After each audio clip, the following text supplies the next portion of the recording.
자, 제가 오늘 할 내용은 신약생활의 원리라는 그 책의 머릿말 부분과 제1장 부분에 대해서 같이 나누도록 하겠습니다. 이 신약생활의 원리, 여러분들 혹시 신약교회란 말 들어보셨습니까? 신약교회. 신약교회란 말은 우리가 성경에서 교회란 말이 구약에 있는 것 같은 교회들 교회라고 말하고 신약에도 교회가 있는데, 우리가 생활하는 그 교회가 어떤 교회인가? 교회는 말 그대로 이렇게 모임이잖아요. 모임인데 구약 성경도 있고 신약 성경도 있는 것처럼, 근데 우리의 그 교회가 무엇에 기초하는가? 우리의 교회는 신약 성경에 기초한 교회이기 때문에 신약 교회라고 말하고, 또 오늘 그래서 신약 생활의 원리라고 합니다.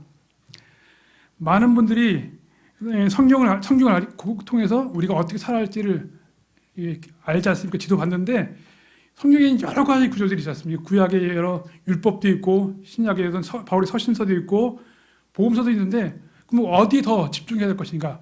물론 성경의 모든 부분들이 우리에게 필요한 부분이죠. 그러나 우리가 더 집중해야 될 부분이 있는 것이죠. 그것은 바로 신약 성경, 특별히 그 바울의 서신서에 더 우리의 교리적인 측면이 집중해야 한다는 말 때문에 신약생활의 원리라는 그런 제목이 붙들어진 것 같습니다. 먼저 우리가 신약생활 원리를 살펴볼 때 맨 처음 우리 할 것은, 여러분들 모든 생명에는 제가 사람이지 않습니까? 사람에게는 외적인 이게 몸이 있고 안에 무엇이 있어요? 그치? 안에 뭐 내장도 있잖아요. 겉과 안이 있지 않습니까? 근데 우리에게 중요한 것은 겉에 보이는 것보다 더 중요한 것은 안에 있는 게 더 중요하다는 것입니다.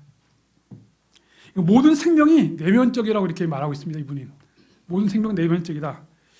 생명은 표현될 때 이렇게 외적인 것이 표현되지 않습니까? 손이 있고 팔이 있고 머리가 있고 다리가 있는데, 그 겉에 뭐라는 것이 우리가 볼 때는 눈을 보기 때문에 겉에 있는 게 더 중요한 것 같습니다. 그러나 더 중요한 것은 안에 있다는 것이에요. 우리에게 가장 중요한 건 뭐예요? 머리잖아요. 머리가 있어야지 팔다리가 움직이지 않습니까? 팔다리 움직이는 것보다 더 중요한 것은 우리 안에 있는 뇌가 더 중요한 것이죠. 그것처럼, 그래서 이분은 한 가지 예를 들었는데 오렌지를 예를 들었어요. 여러분들 오렌지 보면 이게 색깔이 아주 예쁘잖아요. 그렇잖아요.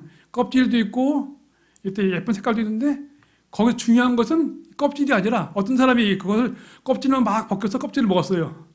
그럼 오렌지를 맛본 것입니까? 그렇지 않은 것이죠. 그래서 더 중요한 것은 그 안에 있는 그 열매, 시큼하고 달달한 그 열매가 더 중요한 것처럼, 우리에게 있어서 우리의 생명에서 더 중요한 것은 우리 안에 내적인 부분이라는 것을, 그런 한 예를 들었습니다. 여러분도 이 오렌지의 껍질만 먹고 껍질만 보고 끝나는 것이 아니라 우리 안에 있는 그 생명에 대해서 더 주의하는 시간이 됐으면 좋겠습니다. 우리에게 있어서 어떤 형식, 예배에도 형식이 있지 않습니까? 처음에 주민찬송가를 부르고 기도를 하고 말씀을 전하고 그다음에 기도하고 마치지 않습니까? 이런 것이 있는데, 이런 것보다 더 중요한 것은 뭐야? 중간에 그 내용이 중요한 거지 않습니까? 형식보다 더 중요한 것이 그 안에 있는 내용이라는 것입니다. 외적인 우리의 생활의 변화보다 더 중요한 것은 우리 안에서부터의 생각과 마음의 변화가 더 중요하다고 성경은 말씀하고 있습니다. 많은 분들은 하나님의 말씀을 공부하고 하는 데도 있어서 교회 생활을 하는 데서 더 중요한 것이 겉에 있는 것처럼 생각합니다. 어떤 사람들이 교회 가면은, 어떤 사람은 그렇게 생각합니다. 내가 교회 가기 싫은데 그 이유는 내가 해야 하는 것, 즐기는 것들, 뭐 술 먹고 담배 피고 노는 것, 이걸 못하기 때문에 내가 싫다, 이렇게 말하는 사람도 많이 있지 않습니까? 근데 그 사람은 중요한 본질을 잊고 있는 것이죠.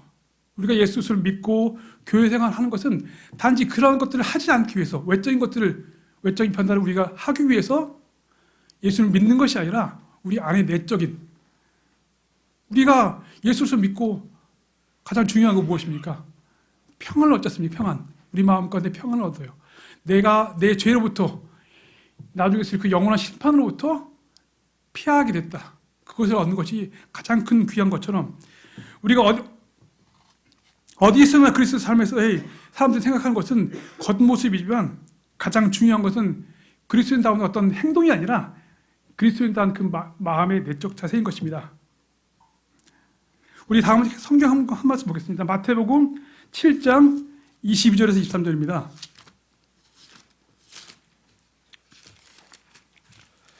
마태복음 7장 22절 23절 말씀입니다. 우리 다 같이 이 구절도 한번 읽어볼까요? 마태복음 7장 22절에서 23절입니다. 시작. 그날에 많은 사람들이 내게 이르기를 주여 주여 우리가 주의 이름으로 대언하지 아니하였나이까 주의 이름으로 마귀를 내쫓지 아니하였나이까 주의 이름으로 많은 놀라운 일을 행하지 아니하였나이까 하리니 그때 내가 그들에게 밝히 말하되 내가 너희를 결코 알지 못하였노라 불법을 행하는 자들아 너희는 내게서 떠나라 하리라. 우리가 선해 보이는 많은 일들을 할 수 있지만 그것이 어떤 면에서는 하나님과 관계없는 것들이 될 수 있다는 것입니다. 하나님께서 우리에게 원하시는 것은 우리가 겉으로 어떤 일들을 하는 것이 아니라 우리가 주일 되면 교회 가고 또 수요일도 가고 때 되면 기도하고 말씀 듣고 이런 것이 아니라 우리의 마음으로부터 우리 내적으로 어떤 변화가 일어나는가 이것이 하나님께서 중요하게 여긴다는 것입니다. 마태복음 26장 28절 이와 같이 말씀하고 있습니다. 이것들은 죄들의 사면을 얻게 하려고 많은 사람을 위하여 흘린 나의 피 곧 새 상속 언약의 피니라. 또 히브리서 9장 16절도 이와 같이 말씀하고 있습니다. 상속 언약이 있는 곳에는 또한 반드시 상속 언약하는 자의 죽음이 필히 있어야 하나니 상속 언약은 사람들이 죽은 뒤에야 효력이 있고 상속 언약한 자가 살아있는 동안에는 아무 힘이 없느니라. 두 번째로 이 책에서 말씀하신 바가 뭐냐면 성경 하나의 말씀은 우리가 점진적으로 이렇게 보여준다고 말할 때 제가 처음에도 신약교회에 대해서 말씀드렸지 않았습니까? 신약교회란 건 무엇이에요? 신약 성경이잖아요. 신약 성경이 기초한 것이잖아요. 여러분 신약은 어디서부터 시작됩니까? 성경에서? 처음 시작된 데가 어디죠? 마태복음에 시작되지 않습니까? 마태복음 시작 성경이지 않습니까? 근데 엄밀히 말해서 신약이라는 그 신약은 마태복음 그때부터 시작된 것 같지 않아? 역사적으로 보면은 예수 그리스도의 죽음 이후에 시작된 것이죠. 그래서 예수님께서 나의 피로 세운 새 상속 언약의 피라고 말씀하셨는데 그분께서 그 약속을 하시고 그 약속에 따라 죽으시고 묻히시고 부활하시고 나서 그때부터가 그분의 죽음 다음부터가 엄밀히 말해서 신약이시죠. 그래서 우리가 성경에서 보면 마태복음, 마가복음, 누가복음, 요한복음이 있지만 더 우리가 집중해야 될 부분은 바울이 서신 로마서부터 시작되는 그 바울이 서신이라고 말씀하고 있는 것이죠. 왜냐하면 성경에 예수님께서 이와 같이 말씀하셨기 때문입니다. 우리가 처음 읽었던 말씀 중에 이와 같이 말씀하셨죠.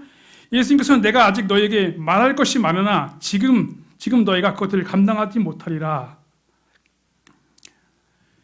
예수님께서 복음서에서 여러 가지 말씀들을 하셨어요. 여러 가지 것들을 가르치셨어요. 그러나 그것들이 제대로는 다 이해할 수 없었던 것이에요. 너무 이상한 거죠. 예수님께서 나는 하늘에서 내려온 빵이라고 할 때 그 말씀을 그들이 이해했습니까? 이해할 수 없었습니다. 그렇죠? 그런 것은 왜냐하면 그들에게는 아직 하나님 약속하신 성령님이 오지 않았기 때문입니다. 예수님께서 이와 같이 말씀하셨습니다. 그분 곧 진리 영께서 오시면 너희를 모든 진리 가운데로 인도하시리라. 예수님께서는 많은 것들을 말씀하셔야겠지만 아직 다 말씀 못하신다고 말씀하셨어요. 그렇죠? 그분께서 아직 다 말씀하지 못한 것은 뭐냐면 진리 성령님께서 오셔야만 그들이 알 수 있기 때문에 잠시 보류해 두시고 진리 성령께서 오신 다음에 그분 통해서가 아니라 그분의 제자들과 그분의 사도들을 통해서 바울과 베드로와 그런 요한을 통해서 말씀하신 그 서신서에서 우리가 어떻게 생활할 것인가, 우리가 어떤 것에 더 집중해야 될 것인가 말씀하고 있는 것이죠. 우리 아까 처음 읽었던 그 요한복음 16장 말씀 한번 다시 볼까요? 요한복음 16장 12절 13절 한번 볼까요?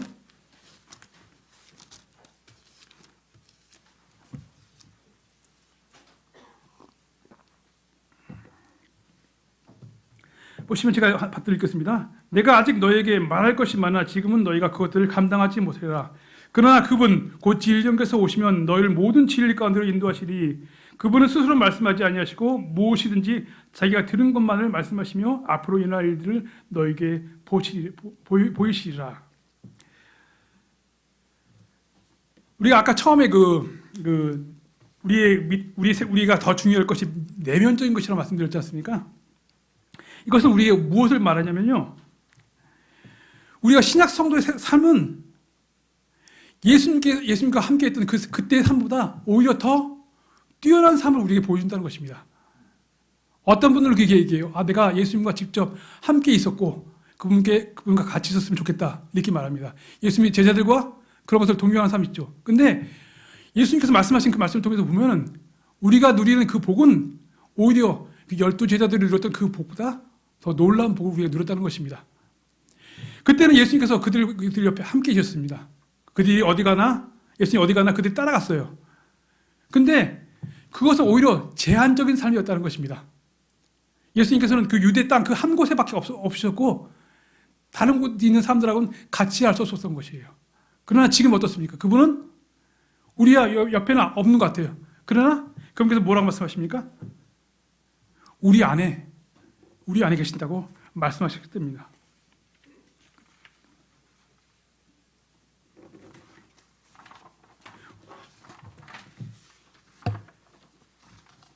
바로 그것이 우리가 말하는 거하는 삶에 대해서 얘기하는 것이죠. 거하는 삶이라는 말 속에는 바로 그리스도인의 생활의 본질과 비밀, 새롭고 살아있는 방식에 관한 예수님의 가장 핵심적인 가르침을 우리에게 가르쳐주고 있습니다. 그분께서 좀 전에 읽었던 그 말씀을 통해서 볼 때 예수님께서는요, 그분께서 가시면 오히려 그것이 우리에게 더 축복이라고 말씀하시죠. 왜냐하면 그 가신 것을 통해서 이제는 예수님께서는 우리에게 어떤 공간적, 물리적 그런 제약이 있는 곳에 사는 것이 아니라 항상 우리와 함께 하실 수 있다고 말씀하고 있습니다. 우리가 이렇게 예배당에 모일 때도 뿐만 아니라 우리가 집에 갈 때도, 우리가 잠을 잘 때도, 우리가 무엇을 먹을 때도, 우리가 열심히 일할 때도 그분께서 우리와 함께 하실 수 있다는 것입니다. 이것에 대한 우리 생각에 전환이 있을 때 우리는 진정한 신약 성도에서의 생활을 할 수 있게 되는 것입니다. 어떤 사람들 그렇게 해요. 우리 같이 주일날 이렇게 예배에 오기 전에 옷을 깨끗하게 입고 마음을 가다듬고 그렇게 옵니다. 그런데 이걸 다 끝나고 집에 딱 가면 옷 다 벗고 나서는 그 마음이 바뀌잖아요. 그렇죠? 우리 생각이 어때요? 우리가 주일날 예배당 갈 때는 주님을 만나러 가는 거지만 다시 집에 가면 이제 내 생활로 돌아오는 거예요. 근데 성경에서 말씀하시는 우리의 생활은 그런 것이 아니라는 것입니다. 우리가 집에 있거나 우리가 여기 있거나 우리가 일터에 있거나 우리의 생활이 달라질 것이 없다는 것입니다. 우리와 주님과의 그런 관계나 우리가 주님과의 함께 있는 그것이 달라질 것이 없다는 것입니다. 그것을 말하는 것이에요. 우리에게 가장 중요한 것은 우리가 어디 있느냐, 우리가 예배당에 있느냐, 우리가 집에 있느냐, 일터에 있느냐. 막 시끄럽게 일하는데 제가 일하는 곳은 계속해서 레일이 아침에 가면 레일이 막 돌아오거든. 엄청 시끄럽습니다. 일이 막 돌아가 물건이 계속 나오고 그럼 저는 귀마개를 꽂고 일하거든요. 너무 시끄러워서 귀가 안 좋아서. 그럴 때나 조용하게 있을 때나 달라질 것이 없다는 것입니다. 왜냐하면 우리 주님께서 우리와 함께 하시는 것은 그런 시간과 장소에 따라 바뀌는 것이 아니라는 것입니다. 요한복음 14장 18절 19절에 이와 같이 말씀하겠습니다. 내가 너희를 위로 없이 버려두지 아니하고 너희에게로 오리라. 조금 있으면 세상은 더 이상 나를 보지 못하되 너희는 나를 보리니 내가 살아있으므로 너희도 살리라. 그럼에도 불구하고 내가 너희에게 진실을 말하노니 내가 떠나가는 것이 너희에게 유익하니라. 내가 떠나가지 않으면 위로자께서 너희에게 오지 아니하시리라. 그러나 내가 떠나면 내가 그분을 너희에게 보내리니 그러나 그분 곧 진리께서 오시면 너희를 모든 진리 가운데 인도하시리니 그분은 스스로 말씀하지 아니하시고 무엇이든지 자기가 들은 것을 말씀하시며 앞으로 일어날 일들을 너희에게 보이시리라. 여기 한 가지 바로 위로자이신 성령님에 대해서 말씀하고 있죠. 위로자이신 성령님께서 항상 언제나 함께 할 수 있다는 것입니다. 제자들은 물리적으로, 시간적으로, 공간적으로 예수 그리스도와 함께 있었지만 우리는 항상 어디서나 시간적 구애 없이 그분과 함께 있을 수 있다는 것입니다. 그래서 제가 예전에 대학 때부터 그 UBF라는 성경기기 성교회라고 그랬던 대학교 선교단체 다녔는데요. 거기는 주로 성경부를 어디 하냐면 복음서를 합니다. 사복음서. 마태, 마가, 누가, 요금 이 복음서를 갖다 그러니까 매년 하나씩 해서 돌아갑니다. 돌아가면서 복음서를 하거든요. 복음서를 이렇게 공부하다 보면 제가 나중에 의문을 갖게 됐습니다. 복음서를 열심히 공부하고 읽다가 나중에 사도 바울의 서신서를 보면은 뭔가 달라진 것을 느낄 수 있었어요. 그렇지 않습니까? 복음서의 제자는 어땠습니까? 겁 많고 두려워하고 예수님도 부인하기도 하고 무서워서 떨기도 하고 그렇잖아요. 근데 사도행전부터 시작되는 그런 모습을 보면 어때요? 완전히 다른 사람이 되었지 않습니까? 다른 사람이 됐던 것이에요. 그것이 오늘 우리가 가르치는 것이에요. 여러분들 그걸 통해서 무엇을 배웁니까? 우리 허락되는 그 삶은 사복음서에 허락되는 그 제자들의 삶이 아니라 사도행전과 서신서에 기록된 그 제자들의 삶, 성령님을 통해서 능력을 받고 담대하고 두려워하지 않고 물러서지 않는 그런 믿음, 박해와 환난을 당하지만 예수를 믿고 기도하고 하는 그런 삶, 그런 것이 우리에게 허락되는 삶이라는 것입니다. 그래서 성경에서 보시면요, 여러분들 복음서에는 제자들이라는 말이 아주 많이 등장합니다. 그런데 여러분 바울이 서신서에 보면 어떻습니까? 제자들이라는 말 여러분들 볼 수 있습니까? 볼 수 있긴 있어요. 근데 많이 볼 수 없습니다. 오히려 우리가 더 집중할 한 단어가 있습니다. 그것은 무엇입니까? 바로 안이란 말, 예수 그리스도 안. 그런 말이 성경에서 많이 등장했습니다. 그 사복음서 중에는 약간 다른 복음서가 있잖아요. 마태, 마가, 누가 복음을 우리가 공관복음서라고 합니다. 공관복음, 독이라는 관점을 갖고 있는 그 공관복음서라고 요한복음을 약간 동떨어서 설명하는데 그 요한복음에는 요한복음 14장 15절에는 예수님께서 30번에 걸쳐 그 안이란 말을 사용했습니다. 내가 너의 안에 안. 그리고 에베소에 보면 바울에 의해서 90번 이상 사용되었습니다.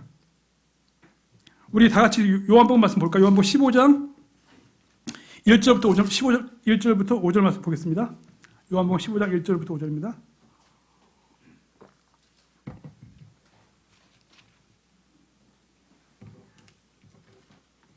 요한복음 1장 15장 1절부터 5절 다 찾으셨습니까? 그럼 같이 한번 읽어보겠습니다. 시작. 나는 참 포도나무요 내 아버지는 농부시니 내 안에서 열매를 맺지 아니하는 모든 가지는 그분께서 제거하시고 열매를 맺는 모든 가지는 깨끗하게 하사 그것이 더 많은 열매를 맺게 하시니라.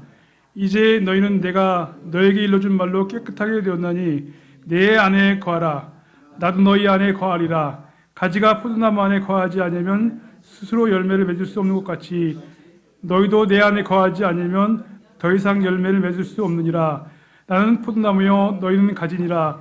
사람이 내 안에 거하고 내가 그 안에 거하면 바로 그 사람은 많은 열매를 맺나니 나 없이는 너희가 아무것도 할 수 없느니라. 여러분들 이 안에 여기 내 안, 그렇죠? 내 안에 거하라. 나도 너희 안에 거하리라. 안이란 말을 이야기하고 있죠. 이것은 우리와 주님과의 관계가 어떻게 되었는가 그것에 대해서 사실적으로 표현하고 있습니다. 이것을 통해 우리가 배울 수 있는 바가 무엇입니까? 여러분 포도나무와 가지를 통해서 배울 수 있는 바가 무엇입니까? 생명이란 것은 그 포도나무 그것은 외적인 것에 전혀 의존하지 않고 어떤 내적인 관계가 우리가 주님과의 관계가 성립되었다는 것입니다. 그리고 이것은 생명에 대해서 말씀하고 있는데 그 생명은 어떤 것입니까? 생명은 나무와 가지가 있어요. 어떤 관계예요? 생명을 공급받는 관계라는 겁니다. 생명을 주고 받는 그런 관계라는 것입니다. 그리고 또 이 관계는 뭐냐면 없이는 살 수 없는 관계가 되었다는 것입니다. 필수적인 관계라는 것이죠. 있어도 되고 없어도 되고. 여러분들 이 교회라는 건물은 있어도 되고 없어도 되는 관계죠. 그렇죠? 집은 있을 수도 있고 없을 수 있어요. 그렇죠? 근데 우리 몸에 있어서 이 팔에 있어서 이 머리 이런 것도 어때요? 없을 수 없다는 거죠. 팔이 몸에 없으면 되겠습니까? 없을 수 없는 관계가 되었다는 것입니다. 바로 그것처럼 예수님과 우리와의 관계가 그런 생명의 관계라는 것이에요. 어떤 무기체가 아니라 유기체의 관계가 되었다는 것입니다. 서로 떼어놓을 수 없다고. 여러분 팔과 이걸 잘라서 따로 팔과 몸이 따로 있는 것은 아무런 의미가 없습니다. 바로 예수님이 있고 우리가 있고 이것은 따로 떼어놓으면 아무런 의미가 없다는 것입니다. 그런 관계가 되었다는 것을 우리가 포도나무와 가지를 통해서 우리가 알 수 있는 것입니다. 그리고 우리가 처한 현실, 눈에 보이는 우리가 보는 그런 현실이 아니라 눈에 보이지 않지만 더욱더 확실하고 변치 않는 현실, 그것이 무엇이냐? 우리와 주님과의 관계가 그렇게 되었다는 것입니다. 여러분이 주님 없이는 살 수 없고, 또 뭐냐면 주님도 우리가 없으면 살 수 없는 그런 관계가 되었다는 것입니다. 이것은 상호적인 관계죠. 상호 보완적인 관계죠. 그렇죠? 그런 관계가 되었다고 말씀하고 있습니다. 그리스도인이 되는 것은 행동의 문제가 아니라 우리의 위치의 문제입니다. 성경에 로마서 이와 같이 말씀하고 있습니다. 그러므로 한 사람으로 말미암아 죄가 세상에 들어오고 그 죄로 말미암아 사망이 들어왔나니 이와 같이 모든 사람의 죄를 지었으므로 사망이 모든 사람에게 임하느니라. 이것은 한 사람 아담 안에 우리가 있음으로 인해서 겪게 된 영적인 현실을 우리에게 보여주죠. 그리고 또 한 가지 성경은 또 말씀하고 있죠. 아담 안에서 모든 사람이 죽는 것 같이 그리스도 안에서 모든 사람이 살게 되었느니라. 우리가 한 사람 아담으로 인해서 죄인이 되었고 죄의 후손이 되었지만 이제 한 분 예수 그리스도를 통하여 그분의 자녀가 되었고 그분과 뗄래야 뗄 수 없는 생명의 관계, 바로 포도나무와 가지의 그런 관계가 되었다는 것을 우리가 보여주고 있습니다. 또 성경 말씀하고 있습니다. 그러므로 기록된 바 첫사람 아담은 살아있는 혼이 되었다라고 함과 같이 마지막 아담은 살려주는 영이 되었느니라. 살려주는 영이 되신 예수 그리스도께서 우리의 죽은 영을 살리셔서 우리를 살아나게 하시고 그리고 우리 안에 그분의 영으로 우리에 거하신다고 말씀하고 있습니다. 여러분, 이것이 얼마나 놀라운 사실입니까? 그리스도께서 정말로 한 인간 안에 사신다는 것은 정말 놀라운 것입니다. 예수 그리스도께서 그분께서는 하나님의 아들, 바로 하나님이셨지만 하늘로부터 이 땅에 내려오셔서 사람의 아들로 이 땅에 오셨습니다. 그것은 정말 놀라운 사실입니다. 그래서 경건의 신비라고 말씀하고 있죠. 근데 그것보다 더 놀라운 신비는 무엇입니까? 그분께서 바로 그분의 영으로 우리 안에 거하신다는 것입니다. 성경은 말씀하고 있습니다. 그분을 받아들인 자, 곧 그분의 임을 믿는 자들에게는 다 하나님의 아들이 되는 권능을 그분께서 주셨다고 말씀하고 있습니다. 하나님의 아들이 된다는 것은 생명의 관계가 되었다는 것입니다. 여러분, 하나님의 아들이라는 말씀은 하나님의 아들이신 예수 그리스도 그 무엇입니까? 그분 자체가 하나님이라는 걸 말씀하고 있죠. 우리가 그분과 같이 그렇게 되었다고, 그분과 같이 그렇게 생명의 관계가 되었다고 말씀하고 있습니다. 우리 다 같이 요한계시록 3장 10절 말씀 한번 보겠습니다. 요한계시록 3장 10절입니다.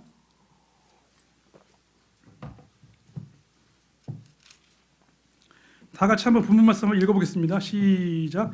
보라, 내가 문에서 서서 두드리노니 누군지 내 음성을 듣고 문을 열면 내가 그에게로 들어가 그와 함께 만찬을 먹고 그는 나와 함께 먹으리라. 그리스도인이 된다는 것은 처음에 이 두드리시는 예수 그리스도, 그분의 음성을 듣고 그분을 우리 안에 받아들인 사람이 되었다는 것입니다. 그것은 단지 어떤 복음의 어떤 공식을 믿고 듣고 받아들인 것이 아니라 한 분의 인격, 그분의 인격을 우리 안에 받아들인 것입니다.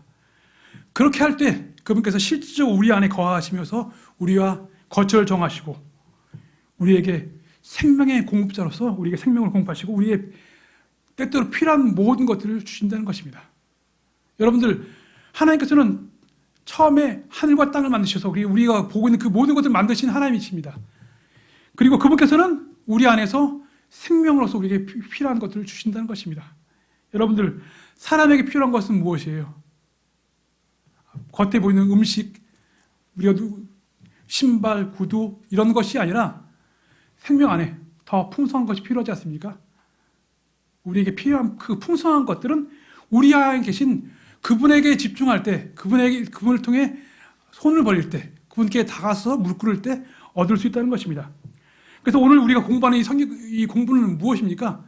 여러분들이 이전에는 외적인 것에 더 많은 관심을 가졌다면 이제는 더 우리 안에 있는 우리와 함께하고자 원하시는 그분께 관심, 우리의 생명의 원천, 우리의 삶의 원천이 되신 예수 그리스도. 여러분들, 줄기가 가지에서부터 떨어져나오면 무슨 의미가 있겠습니까? 여러분의 위치가 어디에 있다는 것을 발견하는 그런 시간이 되었으면 좋겠습니다. 그리스도인은 그리스도의 생명을 재현하고 영속시키고 퍼뜨리도록 창조된 창조물인 것입니다. 이것은 모방을 통해서 될 수 없는 것입니다. 여러분들, 요즘에 사람들이 신기한 것이 있지 않습니까? 막 움직이는 로봇, 여러분 움직이는 강아지 보면 놀라워 보이잖아요. 근데 우리의 생명은 그 로봇보다 어떤 것들보다 더 정교하고 뛰어나지 않습니까? 우리 사람이 뛰어난 이유는 무엇이에요? 뭐 걷고 달리고 뭐 이런 것이 아니라 그 안에 생각하고 그 안에 감사할 줄 알고 그 안에 찬양할 줄 알고 그 안에 슬퍼할 줄 알고 기뻐할 줄 아는 그런 것들이 더 중요하지 않습니까? 우리가 정말 겉에 보는 우리 모습이 아니라 우리 안에 있는 생명에 더 관심하고 하는 우리 모두가 되었으면 좋겠습니다. 너희가 내 안에, 내가 너희 안에, 그 가르침은 분명합니다. 우리가 가져서 우리 자신 안에는 생명이 전혀 없으며 우리에게 생명을 공급받기 위해서는 생명의 공급자신 예수 그리스도 그분께 더 관심 기울여야 한다는 것입니다. 여러분들 여기 이게 전구가 있잖아요. 전구가 있는 것은 전구가 뛰어나서 되는 것이 아니라 그 전구에게 그 전기라는 힘을 주는 그 근원이 있을 때 가능한 것처럼 우리에게 정말 생명을 주신 그 예수 그리스도께 더 관심하는 우리 모두가 되었으면 좋겠습니다. 오늘 공부는 다 마쳤고요. 여러분들께 나와드리는 그 학습 문제 있지 않습니까? 이 문제 드렸잖아요. 이건 버리지 마시고 또 생각해 봐야 돼요. 이걸 가져가셔서 여러분들 책이 있거든요. 이 책이 있으니까 이 책의 머릿말도 한번 읽어보시고 여기 표현한 이 성경구절 읽어보시고 그리고 한번 생각해 보십시오. 이 성경구절 다시 찾아보면서 이게 무슨 의미였지? 여러분 생각해 보십시오. 오늘 전하는 말로 다 끝나는 것이 아니라 그걸 다시 복습하고 한번 되뇌이고 하는 여러분들 모두가 되었으면 좋겠습니다. 그럼 하나님의 말씀 오늘 마치도록 기도하면서 마치겠습니다. 기도하겠습니다.